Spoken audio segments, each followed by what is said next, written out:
오늘 함께 나눌 말씀의 주제는 판단입니다. 판단이라고 하는 것은 이 양면성이 있는 단어인 것 같아요. 예를 들어서 내가 무엇인가를 잘 판단해야지 된다라고 할 때는 이렇게 올바른 또는 좋은 뜻으로 쓰이고, 누군가에게 판단을 받거나 누군가를 판단한다라고 할 때는 남을 이렇게 폄하하거나 잘못 이해할 수 있는 그런 의미로도 쓰이는 단어입니다.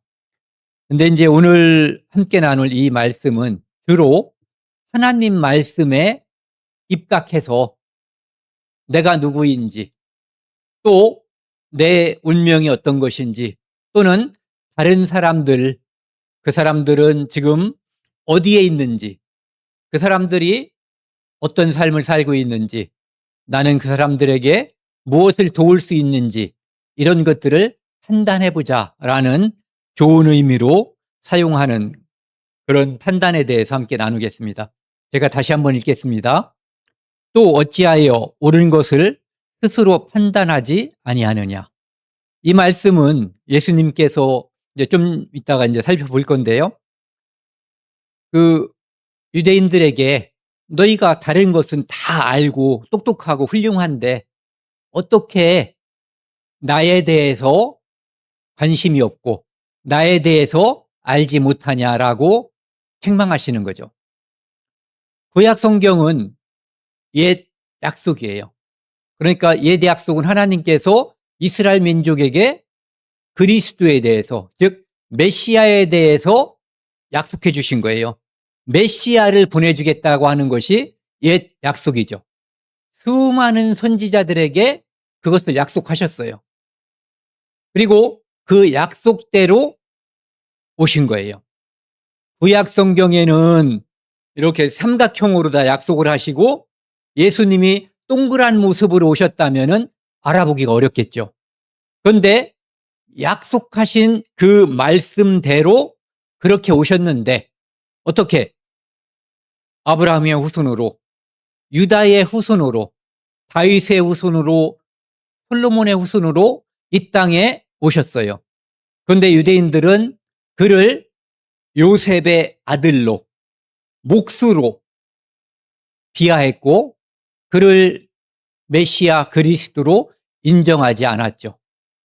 그런데 그들은 꽤 똑똑했기 때문에 이런저런 자연 현상도 이해하거나 해석할 수 있는 그런 능력이 있었어요. 그러니까 예수님께서 너희들은 다른 것은 다 알고 그런 것도 똑똑한데 어떻게 가장 중요한 이것을 모르고 엉뚱한 짓을 하느냐. 바로 그리스도가, 메시아가 너희 눈앞에 있는데 그것을 못 알아보는 것에 대한 답답함을 책망하신 거죠. 그래서 어찌하여 옳은 것을 스스로 판단하지 아니하느냐. 보내주겠다고 한 그 메시아가 눈앞에 있는데 그것을 모르는 거예요. 우리도 살면서 그런 경험이 많이 있어요. 똑똑한 사람도 있고 덜 똑똑한 사람도 있어요. 그런데 이 세상에는 두 부류가 딱 나누어져요.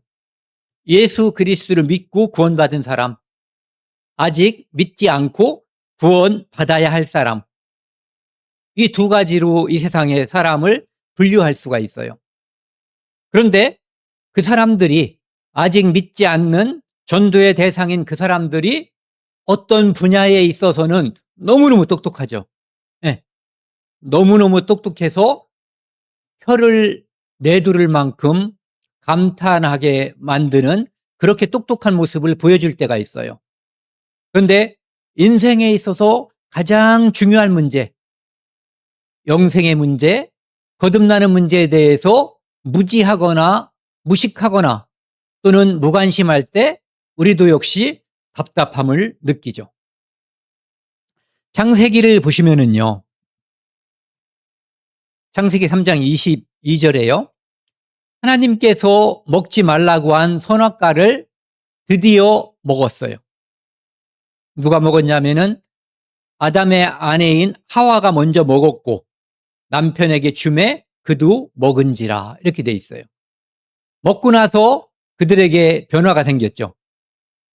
이 땅에 그들에게 변화가 생겼다는 이야기는 이 땅의 모든 인류에게 그 영향이 미쳤다라고 하는 것을 말씀하고 있는 거예요. 아담이 선악과를 먹음으로 인해서 죄인으로 전락해버렸어요. 그는 이제 하나님 말씀대로 죽어야 되는 거예요. 먹지 않았으면은 영생할 수 있었겠죠. 육체로 죽지 않고 영생한다는 게 무엇인지 늘상 죽음 아래에 있는 우리는 이해하기가 어렵지만 어쨌든 그렇게 되어 있었던 거예요. 그리고 두 번째는 죽음 전까지 자기를 그 모든 죄에서 용서하는 하나님의 계획에 의해서 이 땅에 오신 예수 그리스도를 믿지 않고 죽으면 둘째 사망, 불못에 들어가는 그 사망까지도 이 일로 인해서 생겨난 거예요. 하나님이 뭐라고 말씀하시냐면은 이 사람이 실상은 먹은 사람은 두 사람인데 아담을 말할 거예요.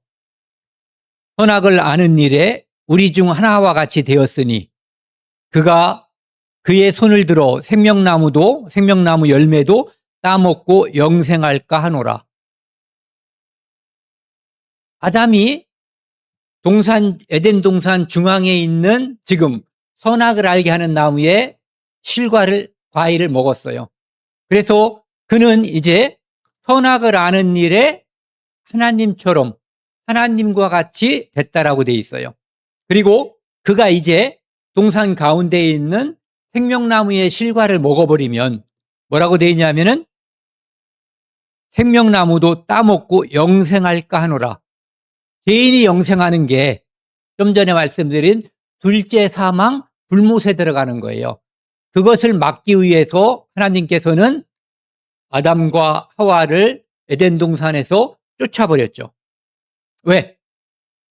죄인인 상태로 선악과를 먹은 상태로 이제 다시 생명나무 열매를 먹으면 죄인이 영생하는 게 죽어서 지옥 가는 것과 똑같은 거예요.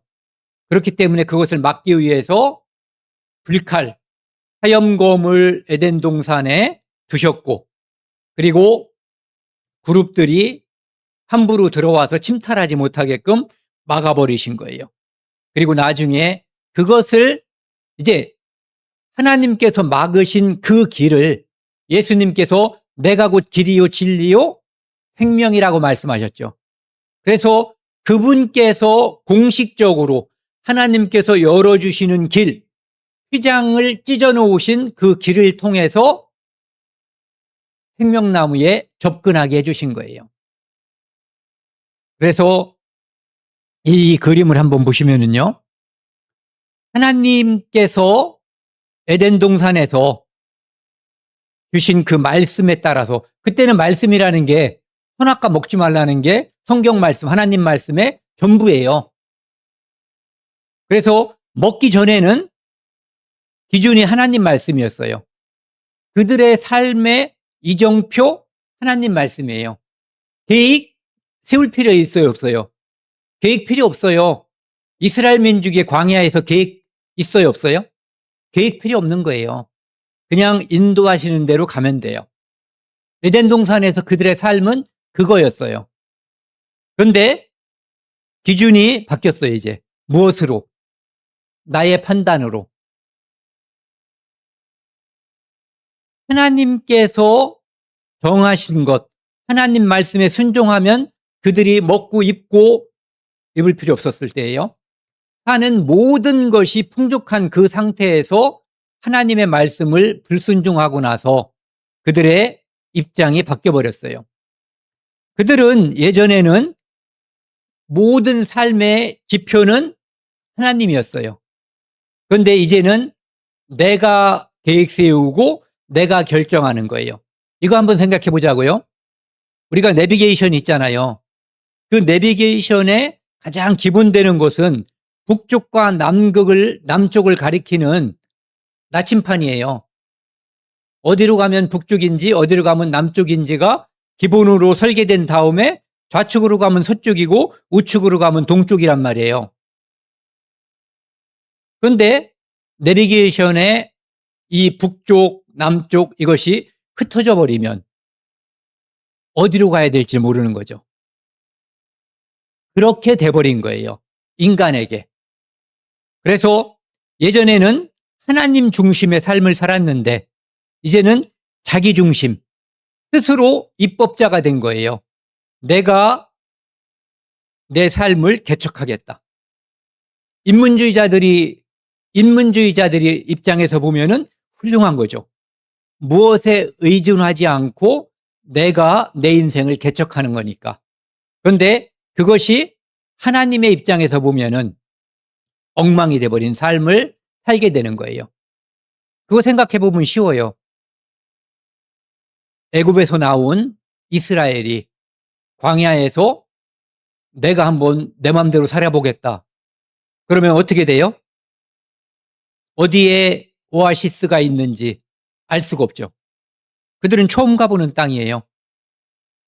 그리고 만나 대신 그들은 그들이 먹을 것을 구했어야지 돼요. 그것을 생각해 보면은 에덴 동산에서 지금 선악과를 먹고 난 다음에 아담과 하와 또는 우리 인류의 삶이 어떻게 바뀌었는가를 짐작할 수 있어요. 그 다음에 그때는 생명과 평안이 있었어요. 그 말씀 안에 순종할 때. 그런데 나중에 하나님으로부터의 독립선언과 파멸. 그 파멸은 아까 말씀 두 가지예요. 첫 번째 사망과 두 번째 사망이 눈앞에 보이게 돼 있는 거예요. 처음에는 누구에게 속았죠? 마귀에게. 결코 죽지 아니하리라. 하나님은 반드시 죽으리라고 했어요. 처음엔 속았지만 지나다 보니까 죽는 사람이 생기잖아요. 비록 오래 살았지만 아담도 930세 후에 죽었어요. 또 그의 후손들도 죽음이라는 게 이 땅에 무덤이 생기기 시작했어요. 그러니까 사탄이 더 이상 결코 죽지 아니한다라는 말로 속일 수는 없었죠. 이제는 어떻게 속이냐면은 둘째 사망, 불못 없어. 죽으면 그만이야. 아직 안 가봤으니까 꽤 괜찮은 노림수죠. 지금도 수많은 사람들이 첫 번째 사망에 대해서는 안 속죠. 죽는 걸 다 봤으니까. 이 땅의 모든 사람이 두 사람 빼고 죽었잖아요. 그런데 둘째 사망이 죽으면 그만이다. 지옥 가고 천당 가는 거 없다라고 지금도 속이고 있고 그 효과가 꽤 괜찮죠. 사람들은 그때 판단력을 많이 상실한 거예요. 죄인이 되고 나서. 그런데 그래도 하나님께서는 우리에게 남겨두신 게 있어요. 뭐냐면은 이성과 양심이에요. 이성은 창조의 세계를 인간의 이 두뇌를 가지고 판단할 수가 있어요. 질서의 세계. 봄이 되면 개나리가 피고 개나리에선 개나리가 피죠. 진달래에서 진달래가 피고 당연한 건데 이걸 왜 당연하게 생각해야지 되죠? 여러 번 봤기 때문에요.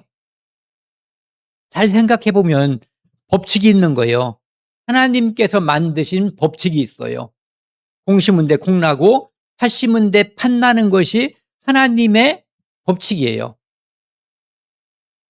내일 해가 뜰 거라고 기대하고 있죠. 비가 와서 해가 안 보여도 오늘 해가 떴다라고 믿는 것은 바로 하나님께서 만든 그 법칙을 우리가 기대하고 믿고 있는 거예요. 그런 것들을 판단할 수 있는 것이 바로 이성의 작용이에요. 그런데 이성의 작용만 가지고는 사람들이 똑똑해서 똑똑한 게 사실은 바본 거예요. 하나님이 있느니 없느니 한단 말이에요. 하나님이 만들어 놓은 이 두뇌를 가지고 하나님이 있고 없고를 판단하기까지 하는 거예요. 그런데 그 안에 하나님께서 또 안전장치로 넣어주신 양심이라고 하는 것도 있죠.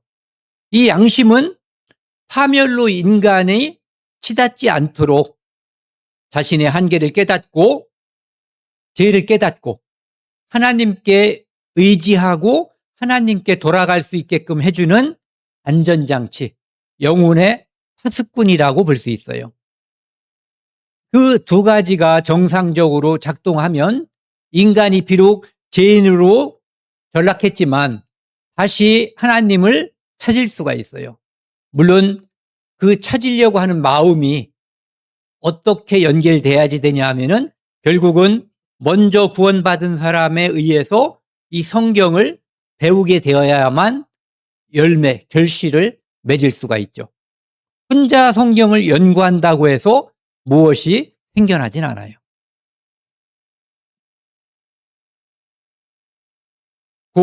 아까 말씀드린, 아까 첫 번째 읽었던 우리 말씀이 57절 말씀이고요.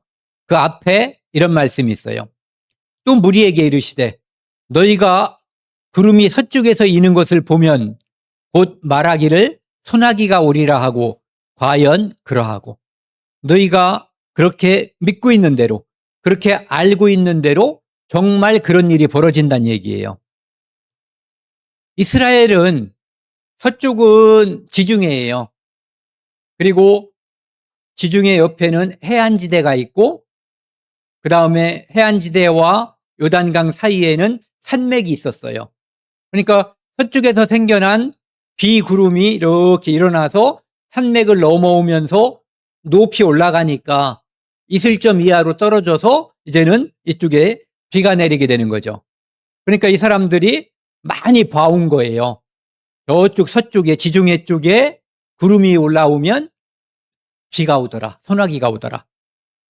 그 다음에 남풍이 부는 것을 보면 말하기를 심히 더우리라 하니 과연 그러하니라. 그 밑에는 네게브 사막과 유다 사막이 있기 때문에 남풍이 불면 그 밑에서 사막에 있는 그 뜨거워진 바람이 위로 오니까 북쪽으로 공기가 치밀어 오르니까 더워지는 거죠. 그것을 그 사람들은 경험으로 알고 있고 실제로 그러하다는 것을 그 사람들은 이제 다 알고 있다는 거예요. 그러니까 꽤 똑똑한 거죠. 그런데 그렇게 똑똑하고 그런 것들을 어렸을 때부터 알고 습득하고 체득한 그들이 가장 중요한 것, 지금 눈앞에 있는 메시아를 몰라보고 있는 거예요. 지금 이 시대 우리도 마찬가지거든요. 아까도 말씀드렸지만 꽤 똑똑한 사람들이 많아요. 관심 있는 분야도 많아요. 어떤 사람은 축구에, 야구에 관심이 있고 또 어떤 사람은 주식에, 부동산에 관심이 있어서 통달한 것처럼 보여서 말이 술술술술 나와요. 그런데 하나님, 성경, 예수 그리스도의 보혈, 십자가 이런 얘기하면은 야, 좀 그런 얘기 안 하면 안 되겠냐. 그것이 자기가 살 수 있는, 자기가 이 세상에서 태어난 목적을 달성할 수 있는 유일한 희망이고 소망인 줄을 모르고 그것을 배척하는 거예요. 그러면서 자기는 그것을 복음을 전하는 그보다 훨씬 더 똑똑하고 잘났다라고 판단하는 거죠. 그 판단이 틀렸다고 하는 것을 죽으면 다 알아요. 천국 간 사람은 하나님을 이 땅에서 믿은 사람이고 죽기 전에, 지옥 간 사람은 결국은 다 믿어요. 하나님을. 다만 지옥에 가서 내가 정말 지옥에 왔구나. 그런데 불행하게 그들에게는 기회가 없다는 사실도 믿게 되는 거예요. 결국은 다 믿어요. 기회가 있냐 없냐 그 차이예요. 천국 가느냐 지옥 가느냐 언제 믿느냐가 그것을 좌우하는 거예요. 예식하는 자요. 겉으로 꾸미는 사람을 말하는 거예요. 너희가 천지의 기상은 분별할 줄 알면서 이렇게 위에 거 서풍이 불면 비가 오고 서쪽에서 구름이 생기면 남풍이 불면 더울 거라는 거 안다는 거예요. 알면서 어찌 이 시대는 분간하지 못하느냐. 하나님께서 그 수많은 선지자들을 통해서 그리스도 메시아를 보내주겠다고 한 그 약속이 너희들 눈앞에서 이루어졌어요. 그러니까 얼마나 행복한 시대예요. 그 수많은 선지자들이 자기가 입으로 말하면서 하나님의 환상을 보면서 그렇게 보고 싶어 했었던 그 메시아를 이 사람들은 지금 눈앞에서 확인하고 보고 있잖아요. 다만 그가 메시아인 줄 모르고 함부로 대하고 있을 뿐이죠. 분간하지 못하느냐, 판단하지 못하느냐. 분간이라고 하는 것은 흐린 상태에서 이것이 무엇인지 오리무중 같은 거, 거기에서도 어떤 사람은 저건 사람인지, 사냥하다가 사고 치는 사람들 있잖아요. 멧돼지인 줄 알고 쐈는데 농부가 다친 경우가 있어요. 분간하지 못해서 그런 거거든요. 네. 분간하고 판단을 명확하게 해야 하는 거예요. 그 능력은 하나님께서 주시는 거예요. 무엇을 통해? 성경 말씀을 통해서. 또 어찌하여 옳은 것을 스스로 판단하지 아니하느냐. 옳은 것, 그리스도, 시대, 이것을 너희들이 판단해야 되지 않겠냐. 그런 말 어렸을 때 많이 했죠. 방학 때 되면 아기다리, 고기다리, 던 방학. 기다리고 기다리던 방학. 그 기다리던 메시아가 나타났는데 메시아를 아무렇게나 취급한 거예요. 여기 보시면은 이렇게 이스라엘은 이쪽 지중해에서 구름이 생기면 비가 오는 거예요. 산악 지역을 통해서 이쪽에 비가 오는 거죠. 그리고 남쪽에 네게부 사막이나 유다 광야 쪽에서 이렇게 북쪽으로 치받는 남풍이 불면 여기가 더워지는 거죠. 이런 거를 잘 알고 있는 똑똑한 너희들이 어떻게 가장 중요한 메시아를 몰라보느냐라고 책망하시는 거죠. 그 말씀하기 전에 예수님께서 이런 말씀을 하셔요. 51절에 내가 세상에 화평을 주러 온 줄로 아느냐. 사람들은 예수님을 복 주시는 예수님, 평강의 왕 맞긴 맞죠. 복 주시는 예수님도 맞고 평강의 왕도 맞아요. 그런데 기대하는 내용이 다른 거죠. 예수님은 이 땅에 구원을 주러 오셨어요. 그런데 그 구원을 받지 않는 사람은 그것이 바로 동전의 양면처럼 구원을 받지 않으면 심판으로 바뀌어버리는 거예요. 그러니까 예수님이 내가 화평, 평화, 평강, 평안을 주러 온 줄로 아느냐? 그걸 주러 온 것은 맞아요. 그런데 그것이 우리 안에 이루어질 때까지는 먼저 밑에 있는 분쟁이 일어날 수 있다는 것을 알아야지 된다는 거죠. 사람들은 이 분쟁이 두려워서 얻을 수 있는 평강, 평화, 화평 이것을 멀리하기도 하는 거예요. 내가 너희에게 이르노니 도리어 분쟁하게 하려 함이로다. 싸우게 한다는 얘기예요.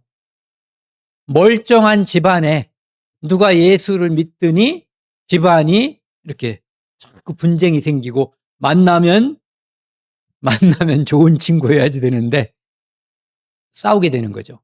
왜? 도전하니까 싸우게 되는 거예요. 먼저 믿은 사람이 합주기가 돼서 입을 다물고 있으면 이 화평이 유지가 돼요. 그런데 자꾸 싫다는데도 또 예수님 이야기를 하면 분쟁이 생겨요. 그런데 결국 그 분쟁이 어떻게 바뀌냐면은 같이 믿으면 나중에 진정한 평강, 진정한 평화로 바뀌는 거죠. 이후부터 한 집에 5사람이 있어 분쟁하되 셋이 둘과 둘이 셋과. 이거 저희 겨울에 많이 경험했어요. 실제로. 영이 다르면 이게 누가 내 편이고 누가 네 편인지를 정확히 알아요. 사탄이 정확히 알아요. 누가 아직 구원받은 사람인지, 아니, 이미 구원받은 사람인지, 아직 자기 편인지 정확히 알아요. 그래서 그것을 분간하고 구분하고 편 나누기를 정확히 해버려요. 많이들 경험하셨을 거예요. 그래서 아버지와 아들이 아버지와, 어머니가 딸과 딸이 어머니와, 시어머니가 며느리와 며느리가 시어머니와 분쟁한다는 거예요. 이것이 두려워서 입을 다물고 있으면 거짓 평화가 유지되지만 결국은 엄청난 불행이 전해지지 않은 사람에게 오는 거예요.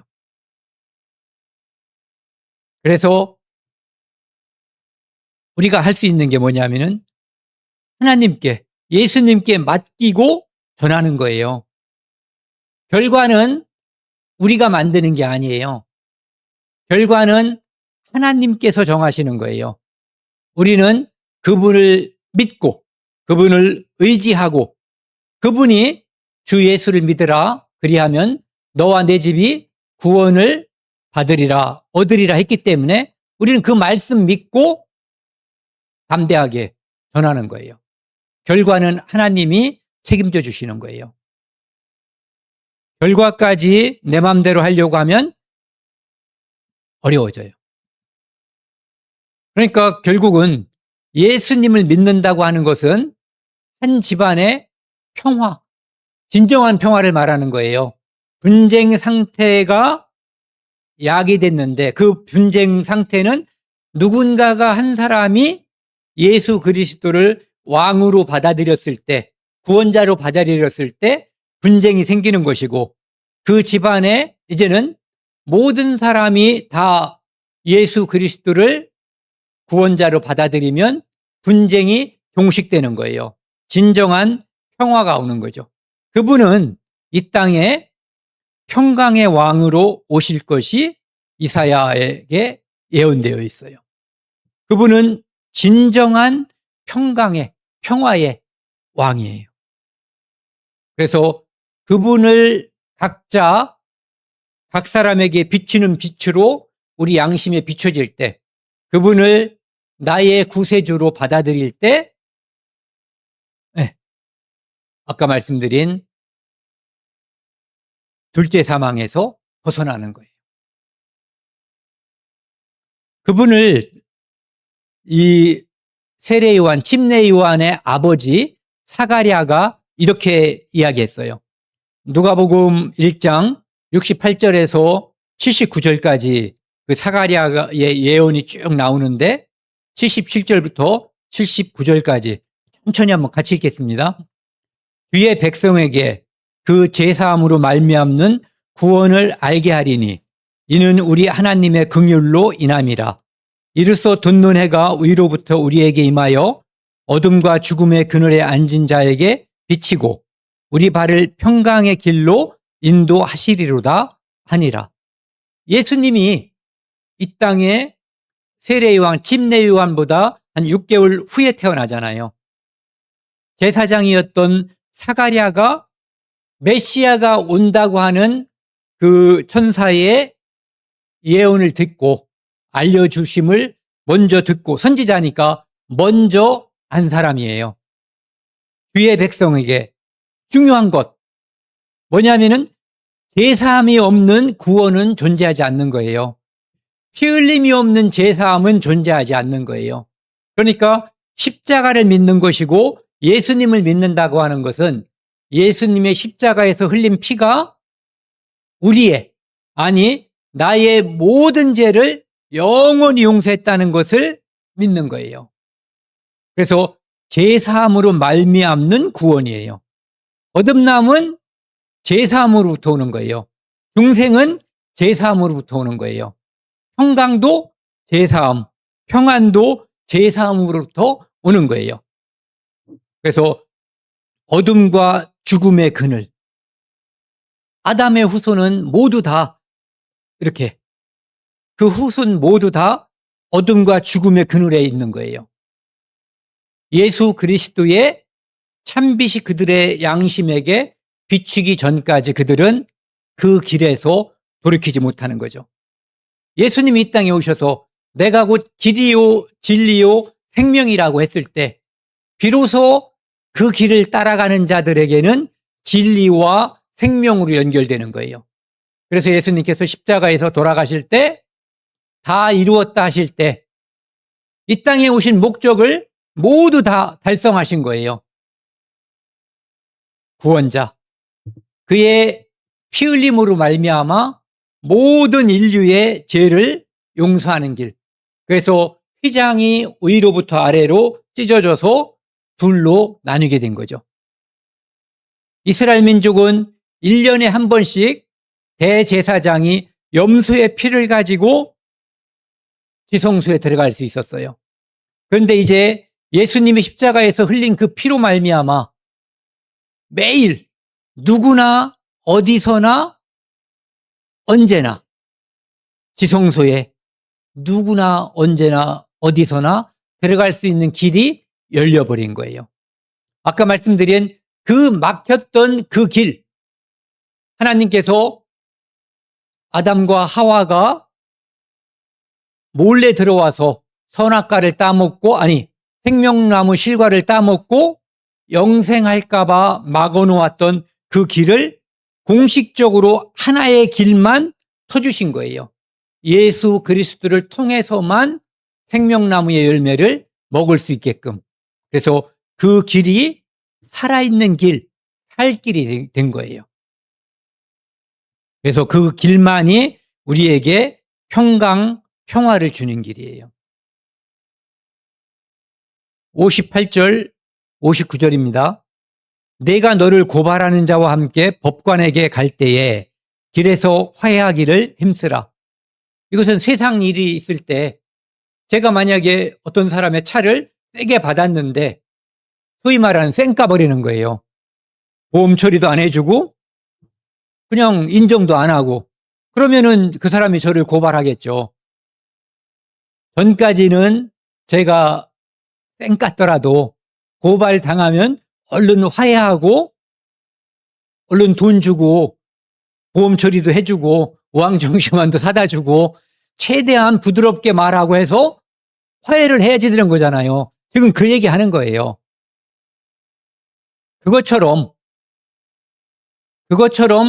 이 땅에 사는 사람들이 죽기 전에 예수 그리스도와 화해하라는 거예요. 예수 그리스도의 피를 믿어서 하나님으로부터 지금 우리가 구원받지 않은 사람들은 분리된 거예요. 불화한 거거든요. 화목해야지 되는데 불화한 상태예요. 그래서 예수님이 이 땅에 오셔서 화목제물로 그의 육체를 피 흘려서 하나님께 드리신 거예요. 우리의 죄를 하나님과 화목하게 하기 위해서. 그래서 여기 보시면 한 푼이라도 남김없이, 옛날에는 홀이, 겨울철에 그 짐승에게 나는 그 털, 가는 털, 그걸 홀이라고 한대요. 그 털만큼이라도, 그러니까 요만큼, 눈곱만큼이라도 죄가 남아있으면 지옥 간다는 얘기예요. 그래서 예수님이 십자가에서 우리의 모든 죄를 영원히 다 용서하신 거예요. 홀이라도, 한 푼이라도 남아있으면 재판받아야 되니까요. 그 재판은 두려운 자리예요. 재판 자리에 가보신 분 있으세요? 뭐 어떤 사람들은 재판 자리에 구경하러 간 사람들도 있고 증인으로 간 사람들도 있고 또는 피고로 또는 원고로 갈 수도 있어요. 그런데 만약에 피고로 가면 유쾌한 자리가 아닌 거예요. 그런데 이 땅에 태어난 사람이 인생의 길을 가는 동안 예수 그리스도와 한 번도 공식적으로 화해한 적이 없으면, 예수 그리스도의 화목 제물이 내 마음속에 믿어진 적이 없으면 그는 여기에 서게 되는 거예요. 흰 보좌. 그래서 크고 흰 보좌. 그래서 한문으로는 대백보좌라고 그러죠. 크고 하얀 보좌. 여기는 어떤 사람이 서는 거냐 하면은 구원받은 사람이 서는 자리가 아니에요. 구원 못 받은 사람, 끝까지 예수 그리스도와 화해하지 않고 이 땅에서 죽음을 맞은 사람들이 서는 자리예요. 그 자리는 심판의 자리예요. 그때는 땅과 하늘이 그 앞에서 피하여 간데 없더라. 지금 우리가 살고 있는 이 땅과 하늘이 아닌 어떠한 곳, 그곳에서 예수님 앞에서 쫙 줄 서서 심판받는 거예요. 누구나 예외 없이. 누구? 그리스도의 피가 이 양심에 믿어지지 않은 모든 사람들. 그래서 죽은 자들이 자기의 행위에 따라, 구원받은 사람은 왜 이 심판이 면제되냐 하면은 예수 그리스도의 피를 보고 예수님이 우리를 심판을 면제시켜 주는 거예요. 유월절처럼 내가 피를 볼 때에 너희를 넘어가리니 재앙이 내려 너희를 멸하지 아니하리라. 피가 죄를 속하느니라. 세상 죄를 지고 가는 하나님의 어린 양임을 믿는 모든 사람들에게는 유월절처럼 그 피가 우리를 심판을 넘어가게 해주는 거예요. 그래서 행위에 따라. 그런데 지옥 가는 사람, 둘째 사망 불못에 가는 사람들은 행위에 따라 심판받고 결국은 각 사람이 자기 행위대로 심판을 받고 둘째 사망 곧 불못에 들어가는 거예요. 누구든지 생명책에 기록되지 못한 자는 불못에 던져지리라. 이것을 이 땅에 태어난 사람은 분간하고 판단할 줄 알아야 돼요. 스스로 분간하고 판단할 줄 모르기 때문에 우리가 먼저 성경을 통해서 믿음을 갖게 된 우리들이 먼저 다른 사람들에게 먼저 알았기 때문에 우리가 선지자인 거예요. 다른 사람들에게 말로 또는 기도로, 간구로, 애원함으로써 그들에게 이 사실을, 심판이 있다는 사실, 천국이 있다는 사실, 눈물도 슬픔도 늙는 것도 죽는 것도 없는 정말 유토피아가 있다는 것을 알려줘야지 되는 거예요. 그래서 생명책에 기록되지 못한 자는 다 불못에 던져져요. 사람들은 자기가 똑똑하기 때문에 내가 한 판단이 꽤 그럴듯하다라고 생각하는 경향이 있어요.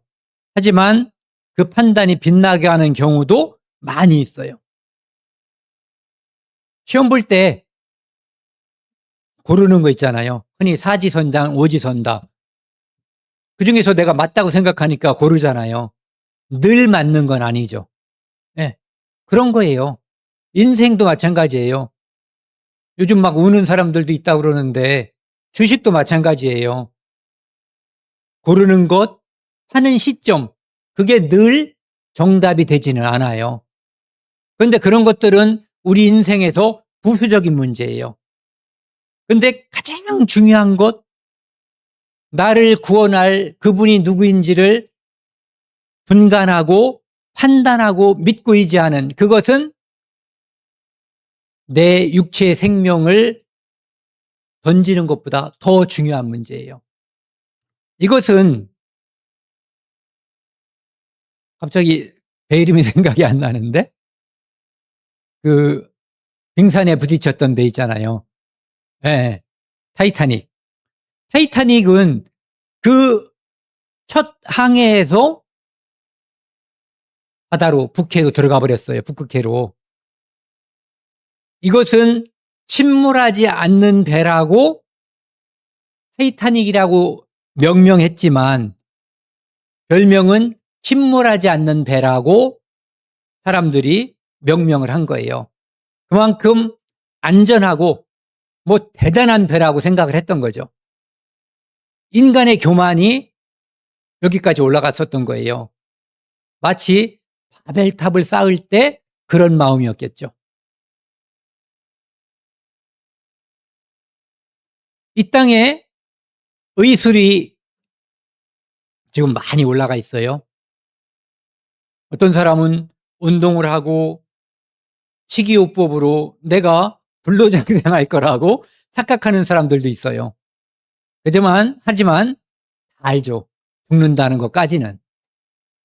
언제 죽는지 모를 뿐이지, 어떻게 죽을지 모를 뿐이지 죽는다는 것까지는 다 알아요. 그런데 인간이 교만해서 둘째 사망, 불못이 모든 믿지 않는 사람들에게 기다리고 있다는 그 사실을 판단하지 못하고 있어요. 마치 타이타닉이 침몰하지 않을 거라고 교만했던 것처럼. 여기 보시면은요, 이 빙하에 부딪힌 거예요. 빙하는 겉으로 나온 것은 한 10분의 1 정도도 안 된대요. 실제 크기에 있어서는 몇백 분의 1도 안 될 수가 있고요. 그런데 여기 보면 그렇다면 왜 누구도 침몰할 거라고 상상 못했던 타이타닉호가 첫 항해에서 빙산과 충돌하여 침몰한 것일까? 그들은 자기들이 하나님 위에 있었어요. 바다는 배를 띄우기도 하죠. 하지만 바다는 배를 빠뜨리기도 하는 거예요. 이걸 한번 보시면은요, 지구상에 있는 모든 물을 이렇게 바꿔 볼 수 있어요. 바닷물이 97.5%예요. 바닷물이 전체 물의 97.5%라고요. 그리고 민물, 담수가 2.5%밖에 안 돼요. 이 바닷물에 타이타닉이 아니라 타이타닉보다 10,000배 크게 만든 배도 얼마든지 들어갈 수 있어요. 얼마든지. 그리고 이걸 한번 또 보자고요. 이 2.5%밖에 안 되는 민물, 담수를 나눠보면 빙하 또는 빙설, 만년설 이것이 68.7%예요.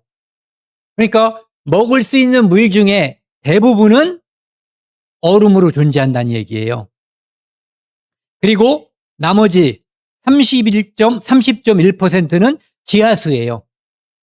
우리 눈에 보이는 강, 호수, 수돗물, 웅덩이의 고인물 다 합쳐봤자 1.2%인데 그 모든 물을 100으로 봤을 때 바닷물과 비교하면 이 정도 비중밖에 안 된다는 거예요.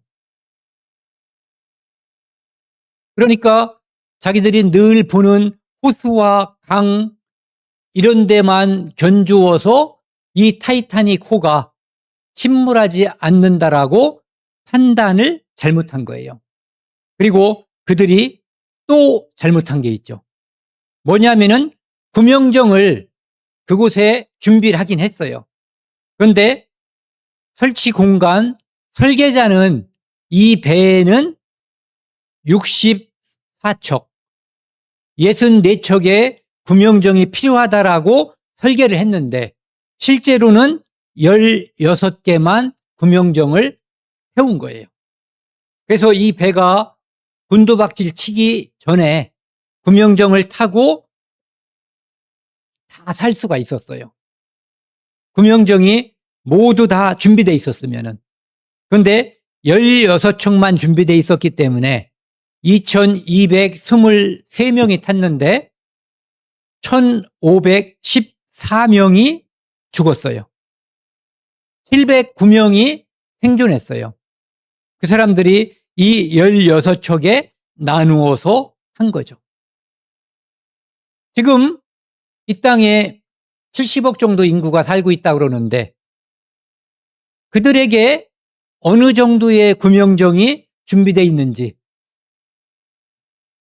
예수 그리스도의 피를 믿는 자는 이미 방주에 탄 거예요. 구명정에 이미 타고 있는 거예요. 그가 어떤 형태의 죽음, 언제 죽을지 몰라도 그는 이미 구원 방주에 타고 있는 사람이에요. 아직 타지 않은 사람을 위해서 하나님은 그렇게 약속해 주셨죠.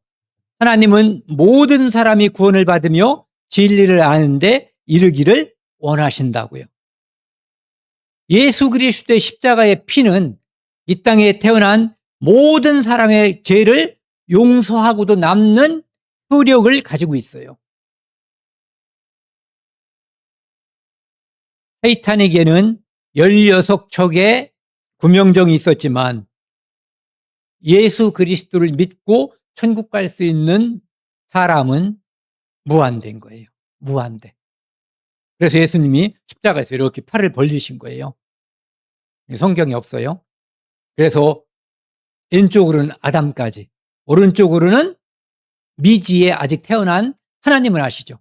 그 사람까지의 모든 죄를 통틀어서 세상 죄를 지고 가는 하나님의 어린 양으로서 그 피가 그들의 죄를 영원히 온전히 해결한 거예요.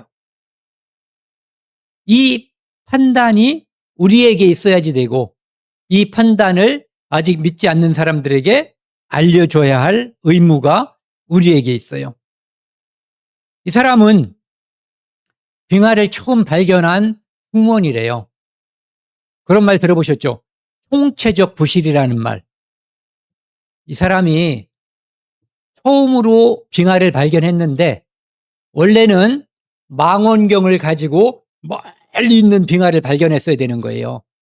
그런데 얘가 빙하를 발견했을 때에는 이거 뭐라 그래요? 키? 이걸 막 돌려도, 그리고 큰 배는 급격히 돌리면 안 된대요. 서서히 돌려야지 되는 거죠. 그런데 이미 늦었던 거예요. 망원경을 가져오지 않았대요. 구명정도 부족했고, 빙하를 발견해야 될 사람이 망원경을 가져오지 않았고, 그것 말고도 승무원들에게 지금 문제가 있다라고 5번이나 경고를 했대요. 그런데 승무원들이 뭐라고 그랬냐면은 땡큐 하고 말았대요.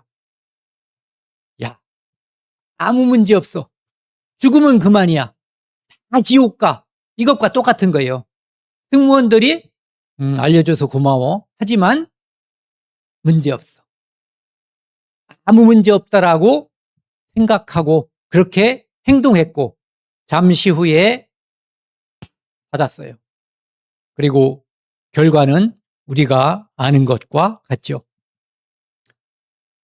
자,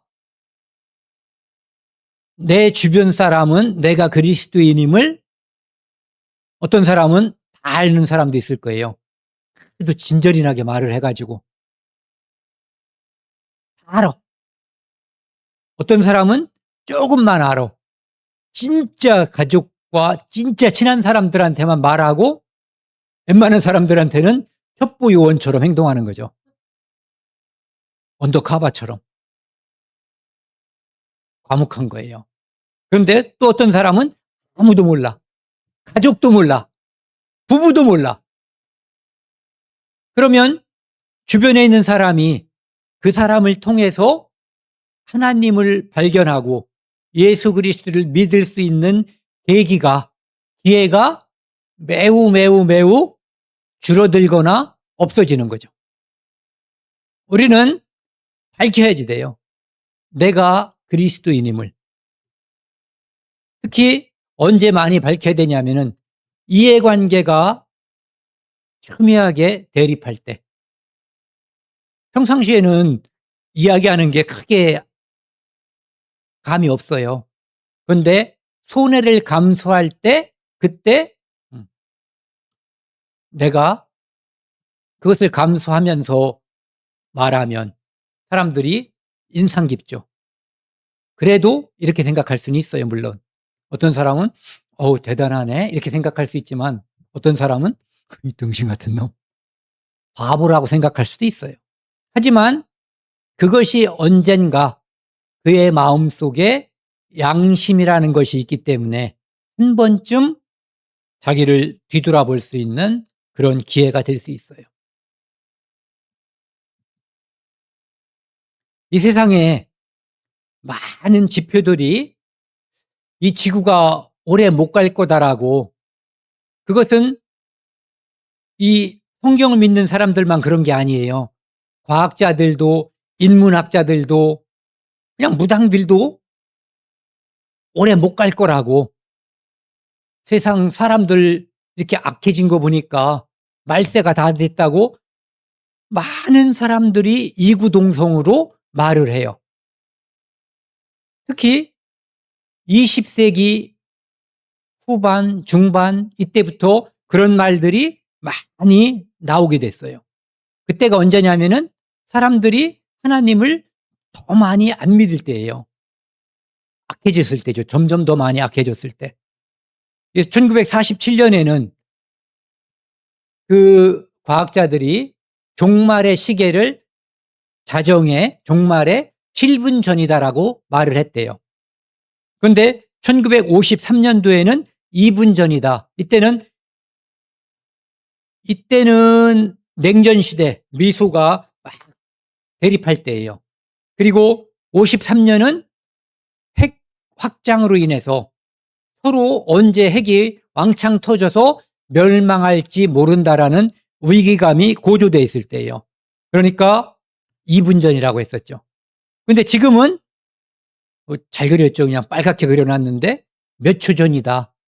모든 분야에서 과학자들은 엘니뇨 때문에도 그렇다고 그러고 핵 때문에도 그렇다고 그러고 인구 과밀 때문에 그다음에 기후현상 모든 것이 종말로 치닫고 있다라고 말하고 있고, 성경에서는 나중에 이제 그걸 한번 말씀드리고자 하는데요. 하나님은 종말이 있다라고 분명히 말하고 있어요. 믿지 말기로 결심해보자고요. 하나님이 그래도 아담도 안 믿었고 마귀만 믿었잖아요. 그리고 이 땅에 지금 주류 대다수가 하나님 말씀을 안 믿어요. 종말이 없다고 한번 생각해 보자고요. 그래도 분명한 건 있어요. 이 말씀은 믿을 수밖에 없죠.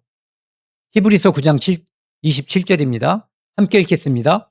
한 번 죽는 사람에게 정해진 것이요 그 후에는 심판이 있으리라.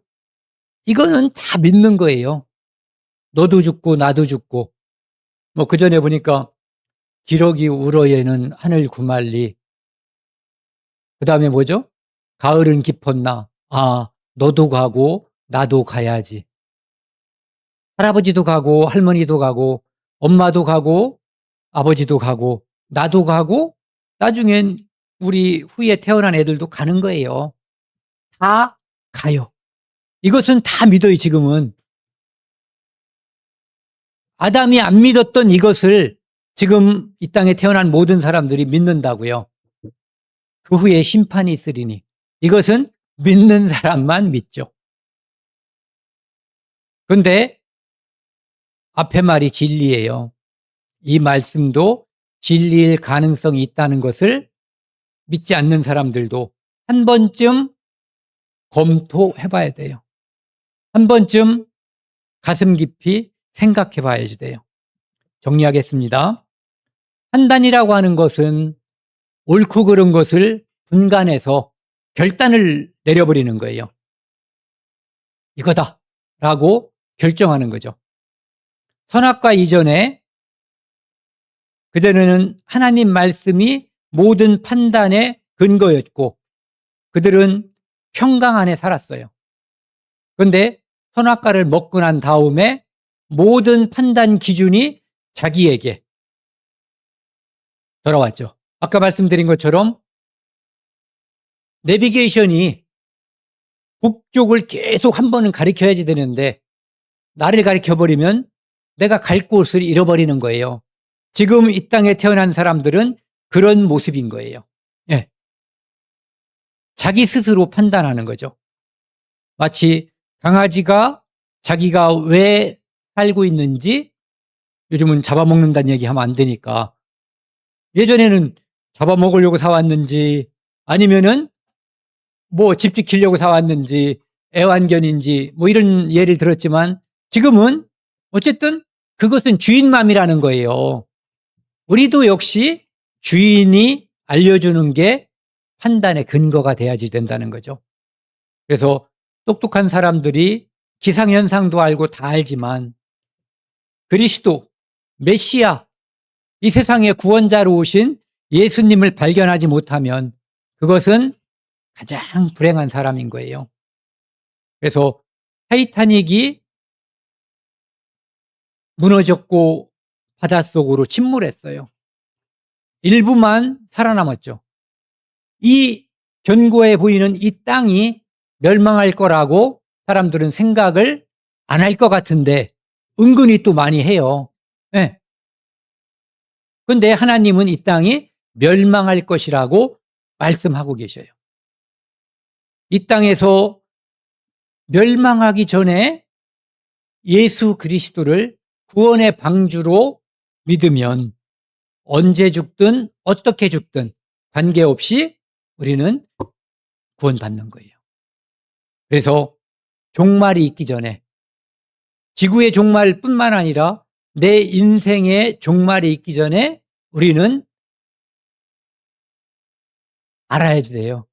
하나님의 계심과 예수 그리스도의 피 흘림, 그것이 나를 이 땅에서 오셔서 나를 구원하기 위함이라는 것을. 그래서 요한복음 17장 3절에 영생은 유일하신 참 하나님과 그의 보내신 자 예수 그리스도를 아는 것. 아는 것과 믿는 것이 하나 될 때 구원이 이루어지는 거예요.